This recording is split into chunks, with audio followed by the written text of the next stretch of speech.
একটা সাইডে পুরো জায়গাটা কিন্তু এভাবে ফিল আপ করে নিতে হবে। যখন এই ক্রিমগুলো আপনারা হাতে নিয়ে এভাবে কাজ করবেন তখন দেখবেন ক্রিমের একটা অংশ কিন্তু পিছনের সাইডে গলে যাবে। অবশ্যই পাইপিং ব্যাগটি ধরার আগে একদম নিচের সাইডে ধরবেন যেন ভিতরের ক্রিমটা খুব বেশি গলে না যায়। এভাবে পুরো জায়গাটি এই যে এভাবে স্টার নজেল দিয়ে ফিল আপ করে দিলাম। যে জায়গাগুলোতে আমি আসলে এক্সট্রা ক্রিম দিয়েছিলাম গোলাপগুলো ধরে রাখার জন্য, সেই জায়গাগুলো কিন্তু এভাবে ফিল আপ করে দিয়েছি। এই কেকটা যখন বানিয়েছিলাম, বানানোর পর দেখতে অনেক বেশি সুন্দর লাগছিল। আর নিচের বর্ডারেও সেমভাবে এই যে স্টার নজেল দিয়েই এভাবে বর্ডার দিয়ে নিচ্ছি।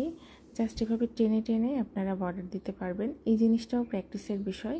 আর এখানে যে নজেলটি ব্যবহার করেছি এটা একদমই ছোট সাইজের নজেল। এই নজেলটি আপনারা যে 12 থেকে 15টি নজেল পাওয়া যায় একটা বক্সে, ছোট্ট বক্সে, সেই বক্সটি কিনলে এরকম একটি নজেল পেয়ে যাবেন। এখানে কিছু প্রজাপতি বসিয়ে দিচ্ছি। এই প্রজাপতিগুলো ছিল নন ইডিবল। ইডিবল প্রজাপতিগুলো দিয়ে কিন্তু কাজ করা যায় না। শান্তি মতো সেট করার পরে সেগুলো আবার ফ্রিজে রাখার পরে কিন্তু পড়ে যায় আর কি, কেকের সাথে লেগে যায়, দেখতে ভালো লাগে না। আমার কাছে নন